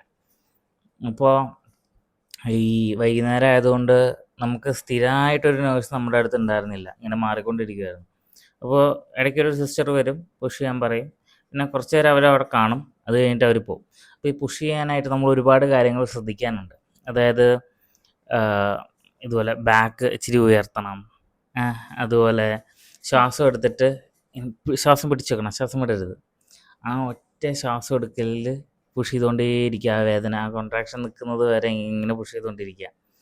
അപ്പോൾ ഇതൊന്നും പരിചയമില്ലല്ലോ പൂജയ്ക്ക്. അതുപോലെ കൈ കൊണ്ട് സപ്പോർട്ട് ചെയ്യണം. അപ്പോൾ എനിക്കും ഭയങ്കര ബുദ്ധിമുട്ടായിരുന്നു. കാരണം ഒരു സൈഡിൽ ഞാൻ നിന്നു, കാലൊക്കെ പിടിച്ചു കൊടുത്തു, ഒരു കൈ കൊണ്ട് പൊക്കി കൊടുത്തു, തല പൊക്കി കൊടുത്തു. അങ്ങനെ നമ്മളൊരു 1/4 മണിക്കൂർ ഇതുപോലെ ക്രൗണിങ് ആയ ശേഷമേ ഇതുപോലെ ഡെലിവറി റൂമിലേക്ക് മാറ്റുള്ളൂ. അതായത് ലേബർ റൂമിനകത്ത് ഡെലിവറി നടത്തുന്ന വേറൊരു തിയേറ്ററില്ല. അപ്പോൾ അങ്ങോട്ടേക്ക് മാറ്റണമെങ്കിൽ ക്രൗണിങ് കാണണം. ക്രൗണിങ് എന്താണെന്നൊക്കെ നീ സൗകര്യം പോലെ പറഞ്ഞാൽ മതി. ഓക്കെ. അപ്പോൾ അല്ല, കൊച്ചിൻ്റെ സ്കള്ളിൻ്റെ കുറച്ച് ഭാഗം നമുക്ക് ഇങ്ങനെ കാണാൻ പറ്റണം. അപ്പോൾ കുറേ നേരം പുഷ് ചെയ്തൊന്നും വരുന്നില്ല. പൂജയും ടയേർഡായി പോകുന്നു, ഞാനും ടയേർഡാവുന്നു. കാരണം ഓരോ തവണ പുഷ് ചെയ്ത് കഴിയുമ്പോൾ ഇതുപോലെ ഞാൻ വെള്ളം കുടിക്കാൻ കൊടുക്കുന്നു, അതുപോലെ കണ്ണ് ഉറക്കം വരുന്നുണ്ടെന്നൊക്കെ പറയുന്നു. അപ്പോൾ കണ്ണൊക്കെ തുടച്ച് കൊടുക്കുന്നു. എനിക്കും ഞാനും ടയേർഡായി തുടങ്ങി പതുക്കെ പതുക്കെ. കാരണം കുറേ നേരമായല്ലോ, തീരുന്നില്ല. ആദ്യം ഇതുപോലെ പുഷ് ചെയ്ത് ക്രൗണിങ് ആ സിസ്റ്ററിനെ കാണിച്ചു.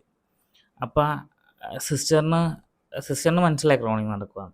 എന്നിട്ട് സിസ്റ്റർ പോയി ഒരു ഡോക്ടറിനെ വിളിച്ചുകൊണ്ട് വന്നു, അവരെ കാണിച്ചു. ഇത് ഓരോ തവണ പുഷ് ചെയ്യുമ്പോഴും ഭയങ്കര മെനക്കേടാണ്. അപ്പോൾ അത് കഴിഞ്ഞിട്ട് വേറെ ഒരു കൂട്ടം ഡോക്ടേഴ്സ് വന്നു. ഇവരെല്ലാവരും നിൽക്കുക ഒന്നുകൂടെ കാണിച്ചു. എൻ്റെ ദൈവമേ, എല്ലാം കോമഡി ആയിരുന്നു. എന്തായാലും പ്രസവമൊക്കെ ഭയങ്കര എളുപ്പമായിരുന്നു എന്നാണ് പൂജ പറഞ്ഞത് അല്ലേ? ഓക്കെ.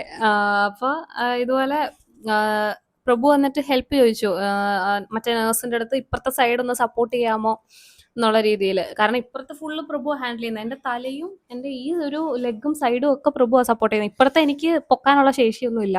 അപ്പോൾ കുറച്ച് ആ സിസ്റ്റർ ഹെൽപ്പ് ചെയ്തു. പിന്നെ ഡോക്ടേഴ്സ് പറഞ്ഞു നമ്മളത് സ്വന്തമായിട്ട് ചെയ്യണം എന്നൊക്കെ. അവസാനം പ്രഭു തന്നെയാണ് ഞാൻ തന്നെ ഭയങ്കര എക്സ്പ്ലെയിൻ ചെയ്തത്.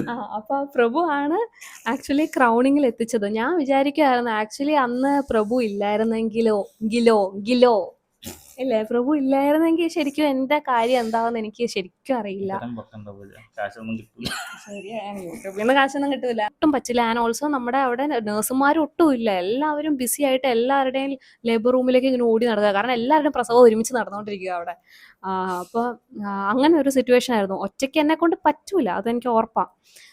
അവരെന്നെ തൂക്കിയെടുത്ത് നേരെ സി സെക്ഷന് കൊണ്ടുപോയാനെ. എനിക്ക് ഭയങ്കര ട്രോമയായിരുന്നു കേട്ടോ. പൂജ മയക്ക് അങ്ങോട്ട് കൊണ്ടുപോയി. ആകെ ഒരെണ്ണല്ലേ ഉള്ളൂ. പൂജ ഓരോ തവണയും ഇതുപോലെ എപ്പിഡ്യൂറൽ കൊടുത്ത് ബോധം കെടുമ്പോൾ എനിക്ക് ചുറ്റിലും അലർച്ച, ഭയങ്കര അലർച്ച. എനിക്കാണെങ്കിൽ ട്രോമയായി. കാരണം ഒരു മയമില്ലാത്ത രീതിയിൽ അലറുന്ന ആൾക്കാർ. അപ്പോൾ എനിക്കും പേടി ചെയ്ത് കണ്ടിട്ട് പൂജയുടെ ഡെലിവറി ഇങ്ങനെയായിരിക്കും. അപ്പോൾ എല്ലാവർക്കും ഒന്നും എപ്പിഡ്യൂറൽ പറ്റില്ല. അപ്പം ഞാൻ ഇങ്ങനെ നേഴ്സിനോട് ചോദിച്ചപ്പോൾ അവർ പറഞ്ഞു ചില കണ്ടീഷൻസ് ഉള്ളവർക്കൊന്നും ഇത് പറ്റില്ല. അതുപോലെ നേരെ സ്പൈനിലേക്കാണ് കൊടുക്കുക. അപ്പോൾ ചിലരത് ഓപ്റ്റ് ചെയ്യുകയില്ല. അപ്പോൾ എന്താ ഡെലിവറി പെയിൻ എന്താണെന്ന് ഞാൻ കേൾക്കുകയും ചെയ്തു, കുറേയൊക്കെ കാണുകയും ചെയ്തു. ഓക്കെ. അപ്പോൾ എനിക്ക് മനസ്സിലായ ഒരു കാര്യം, നമുക്ക് സ്വീറ്റ് റൂം എടുക്കണോ വേണ്ടയോ എന്നുള്ള ഇതിൽ ക്ലാരിറ്റി കിട്ടിയ എന്താണെന്ന് വെച്ചാൽ, ഇവിടെ നിന്ന് സ്വീറ്റ് റൂം എടുക്കണം എന്ന് എനിക്ക് നിർബന്ധം ഉണ്ടായിരുന്നത്. ഓക്കെ, ബേബി വരുന്ന ആ ഒരു സമയത്ത് പ്രഭുവും കൂടി ഉണ്ടാവുമല്ലോ കാണാൻ. ആ ഒരു സംഭവം ഭയങ്കര ഇമോഷണൽ സംഭവമാണെന്നൊക്കെ വിചാരിച്ചാൽ അതിന് വേണ്ടിയാണ് ഞാൻ വെയിറ്റ് ചെയ്തത്. പക്ഷെ എനിക്ക് പിന്നെ മനസ്സിലായി ശരിക്കും സ്വീറ്റ് റൂമിൻ്റെ ആവശ്യമില്ല. ഈ പുഷ് ചെയ്യാനും കോൺട്രാക്ഷൻ നടക്കുമ്പോഴും ഒരു സപ്പോർട്ടിന് എന്തായാലും ഹസ്ബൻഡ് ഉണ്ടെങ്കിൽ, അല്ലെങ്കിൽ നിങ്ങൾക്ക് ഏറ്റവും സപ്പോർട്ടീവ് ആയിട്ടുള്ള ആരാണോ തോന്നുന്നത് അങ്ങനെ ഒരാളുണ്ടെങ്കിൽ ഭയങ്കര ഇമ്പോർട്ടൻ്റ് ആണെന്ന് തോന്നുന്നത് ഈ ഒരു സംഭവം നടക്കുന്നത് വരെ മാത്രമാണ്. കാരണം അത് കഴിഞ്ഞാൽ ഈ ഒരു ക്രൗണിങ് നടന്നാൽ നമ്മളെ വേറെ തിയേറ്റർ റൂമിലേക്ക് കൊണ്ടുപോവാം. അവിടെ പോയി കഴിഞ്ഞാൽ പിന്നെ ഷടപടയുന്ന കാര്യങ്ങൾ തീരും. അതിൽ നമുക്ക് ഹസ്ബൻഡിന്റെ സപ്പോർട്ട് വേണ്ട, ഡോക്ടേഴ്സ് തന്നെയാണ് ചെയ്യുന്നത്.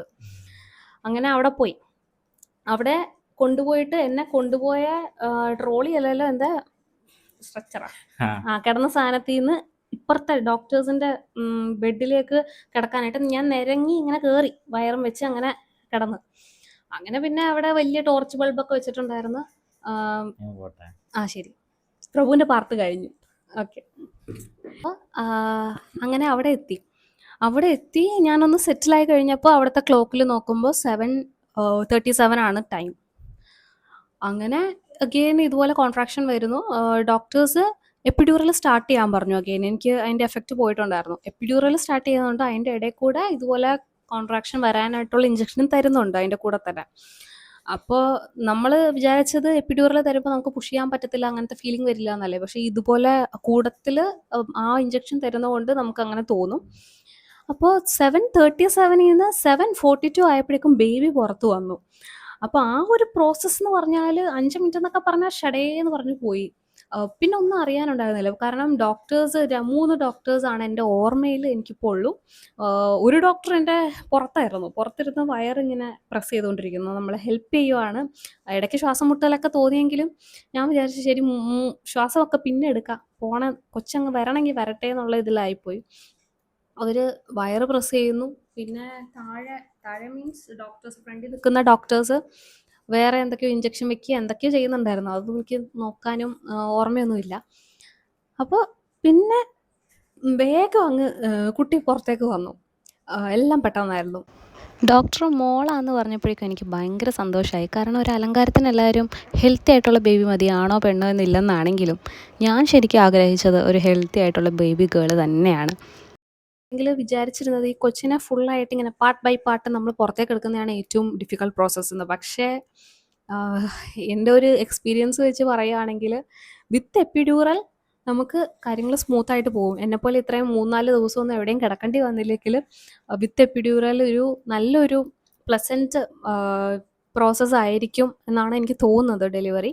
കാരണം ഈ ഫൈനൽ എന്താണ് കുട്ടിയെ പുറത്തെടുക്കുന്ന സമയത്താണെങ്കിൽ നമ്മുടെ ഈ ഡോക്ടേഴ്സൊക്കെ ഇതുപോലെ ഹെൽപ്ഫുൾ ആയിട്ടുള്ള ഡോക്ടേഴ്സൊക്കെ ആണെങ്കിൽ ഹെൽപ്പ് ചെയ്ത് കഴിഞ്ഞാൽ വേഗം ഒരു പ്ലസൻറ്റ് എക്സ്പീരിയൻസ് ആയിരിക്കും എന്ന് എനിക്ക് തോന്നുന്നു. കൊച്ചിനെ എടുത്തു, ചെറുതായിട്ടൊന്ന് വാഷ് ചെയ്തെന്ന് തോന്നുന്നു, വാഷല്ല തുടച്ചെടുത്തിട്ട് എന്തോ എൻ്റെ പുറത്തൊരു ഷീറ്റ് ഇട്ടിട്ടുണ്ടായിരുന്നു, അവിടെ കൊണ്ടിങ്ങനെ വെച്ചു. അപ്പോൾ ഇങ്ങനെ എല്ലാവരും പറയുന്ന പോലെ ഭയങ്കര ഇമോഷണൽ സംഭവമോ കരച്ചിലോ ഒന്നും എനിക്ക് വന്നില്ല. ജസ്റ്റ് ഫേസ് കണ്ടപ്പോൾ ഞാൻ പണ്ടെന്നോ സ്കാനിങ്ങിന് പോയ സമയത്ത് ചെറിയ രീതിയിലൊരു ഫേസിൻ്റെ ഇമ്പ്രഷൻ കണ്ടായിരുന്നു. ഡോക്ടേഴ്സ് ഇങ്ങനെ കാണിച്ചു തരുമല്ലോ, അപ്പോൾ ആ ഫേസ് പോലെ ഉണ്ടല്ലോ എന്ന് എനിക്കിങ്ങനെ തോന്നി. പിന്നെ അത്രയേ ഉള്ളൂ. പിന്നെ ബേബിയെ കൊണ്ടുപോയി ബേബിയെ ചെക്ക് ചെയ്യാൻ അവിടെ വേറൊരു ഡോക്ടർ നിൽക്കുന്നുണ്ടായിരുന്നു. അതൊക്കെ കഴിഞ്ഞ് സ്റ്റിച്ചിങ് ഒക്കെ ഡോക്ടേഴ്സ് ചെയ്തുകൊണ്ടിരിക്കുന്നുണ്ട്. അതൊന്നും അത്ര പെയിൻഫുൾ ആയിരുന്നില്ല. എപ്പിഡ്യൂറൽ എഫക്റ്റ് ഉള്ളത് കൊണ്ടും ആയിരിക്കണം. അങ്ങനെ അഗെയിൻ ആ ചെയ്തുകൊണ്ടിരിക്കുന്ന സമയത്ത് ബേബിയെ പിന്നെയും കൊണ്ടുവന്ന് എൻ്റെ പുറത്തിട്ടു.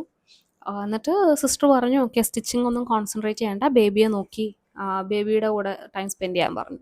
അങ്ങനെ ആ പ്രോസസ്സും അത്യാവശ്യം വേഗം തന്നെ കഴിഞ്ഞു. പിന്നെ എന്നെ ഒബ്സർവേഷൻ റൂമിലേക്ക് കൊണ്ടുപോവാണ്, എന്നെയും ബേബിയെ ആ സമയത്ത് പുറത്ത് ഫാമിലി വെയിറ്റിംഗ് ഉണ്ടായിരുന്നു, അവിടെ കൊണ്ട് കാണിക്കുന്നു. പിന്നെ ഒബ്സർവേഷൻ റൂമിലേക്ക് പോകുന്നു. അവിടെ ഒരു എത്രയോ അവേഴ്സ് അവിടെ ഉണ്ടായിരുന്നു റൂമിലേക്ക് മാറ്റുന്നവരെ. അപ്പോൾ എൻ്റെ ഇപ്പുറത്തെ റൂമിൽ സി സെക്ഷൻ കഴിഞ്ഞ ഒരു ലേഡി ആയിരുന്നെന്ന് തോന്നുന്നു. അവിടെയും കേർട്ടൻസ് ഇട്ടാണ് കേട്ടോ സെപ്പറേറ്റ് ചെയ്തേക്കുന്നത്. ആ ഒരു ലേഡി എന്താണ് ടോയ്ലറ്റിലേക്കൊക്കെ പോകാൻ വേണ്ടിയിട്ട് വാക്ക് ചെയ്യുന്ന ഡിഫിക്കൽട്ടി കണ്ടപ്പോൾ ഞാൻ ശരിക്കും നേരിട്ട് കണ്ടപ്പോൾ ശരിക്കും പേടിച്ചു. കാരണം ഞാൻ ഓപ്റ്റ് ചെയ്ത ഒരു സംഭവമായിരുന്നല്ലോ, ഞാനായിട്ട് ചൂസ് ചെയ്യാൻ പോയ ഒരു സംഭവമായിരുന്നല്ലോ ഈ സി സെക്ഷൻ. അപ്പോൾ എന്താ പറയുക, പിന്നെ എന്താ പറയുക, താങ്ക്ഫുൾനെസ് മാത്രമേ ഉണ്ടായിരുന്നുള്ളൂ ദൈവത്തിനോടും. ഫൈനലി എല്ലാം നോർമലായിട്ട് നടന്നല്ലോ എന്നുള്ളൊരു സെറ്റപ്പിൽ. അങ്ങനെ എന്താ ഇതുപോലെ ഫസ്റ്റ് ബാത്തിന് കൊണ്ടുപോകുന്നതും ടോയ്ലറ്റിൽ കൊണ്ടുപോകുന്നതൊക്കെ ഒരു സിസ്റ്ററാണ്, എന്നെക്കാട്ടി ഇളയ കുട്ടിയാണെന്ന് തോന്നുന്നു. അപ്പോൾ അന്നാണ് ഫസ്റ്റ് റിയലൈസേഷൻ ഇങ്ങനെയൊക്കെ ബ്ലീഡിങ് വരും എന്നും. അതൊക്കെ ഞാൻ പേടിച്ചു പോയി. എല്ലാം ആ കുട്ടി എന്താ നമ്മളെ ഫസ്റ്റ് ബാത്ത് ചെയ്യിപ്പിക്കുന്നു, എല്ലാം ചെയ്യിപ്പിക്കുന്നു. എനിക്ക് ഫസ്റ്റ് ഓഫ് ഓൾ നേഴ്സുമാരോടൊക്കെ ഓൾറെഡി കുറച്ച് കൂടുതൽ റെസ്പെക്റ്റ് ഉണ്ട്. പക്ഷേ ഇത് എനിക്കൊരു എക്സ്പീരിയൻസ് ഫസ്റ്റ് വരുമ്പോൾ എന്താ ഭയങ്കര ഒരു ബഹുമാനം തോന്നിപ്പോയ ഒരു പ്രൊഫഷനാണ് ഈ നേഴ്സിംഗ് എന്ന് പറയുന്നത്. അപ്പോൾ ഇതായിരുന്നു എൻ്റെ ആ ഡെലിവറി സ്റ്റോറി ഗൈസ്. ഫൈനലി എല്ലാം കറങ്ങി തിരിഞ്ഞ് നോർമലായി. അപ്പോൾ ഡെലിവറി പറ്റി പേടിയുള്ള എൻ്റെ കുറേ ഫ്രണ്ട്സ് ഉണ്ട്. പേടിക്കണ്ട, എപ്പിഡ്യൂറലൊക്കെ ഉണ്ടെങ്കിൽ അതൊക്കെ ശ്രദ്ധിക്കേണ്ട കാര്യം നല്ല ഹോസ്പിറ്റലാണോ, ഇതുപോലെ സ്പെഷ്യലൈസ്ഡ് ഡിപ്പാർട്ട്മെൻറ്റ്സ് ഉണ്ടോ, നല്ല ഡോക്ടേഴ്സ് ആണോ എന്നൊക്കെ മാത്രം നോക്കിയാൽ മതി. അങ്ങനത്തെ ഒക്കെ സംവിധാനം ഉള്ളപ്പോൾ അതൊക്കെ എടുത്തു കഴിഞ്ഞാൽ എന്താണ് സ്മൂത്തായിട്ട് പോവും. പിന്നെ എന്താ കൊച്ചിനെ കാണുമ്പോൾ തന്നെ ഈ ഡെലിവറി പെയിനൊക്കെ മറന്നു പോവും എന്ന് പറയില്ലേ, ഞാൻ മറന്നിട്ടില്ല. 3 ദിവസത്തെ പെയിനൊന്നും മറക്കാൻ മാത്രം പവർഫുള്ളൊന്നും അല്ല ഞാൻ. അപ്പോൾ അങ്ങനത്തെ ശക്തികളൊന്നും എനിക്കില്ല. അതൊക്കെ എനിക്കിപ്പോഴും ഓർമ്മയുണ്ട്.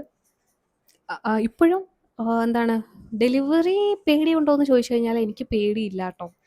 ഞാൻ പറഞ്ഞില്ലേ, ഈ ഒരു എപ്പിഡ്യൂറലും പിന്നെ എന്താ പറയുക, ആ ഒരു പ്രോസസ്സും അത്യാവശ്യം ഫാസ്റ്റായിട്ട് പോവുകയാണെങ്കിൽ ഹാൻഡിൽ ചെയ്യാൻ പറ്റുന്നതാണെന്ന് തോന്നുന്നത്. സഹിക്കാൻ പറ്റാത്തത് PV തന്നെയാണ്.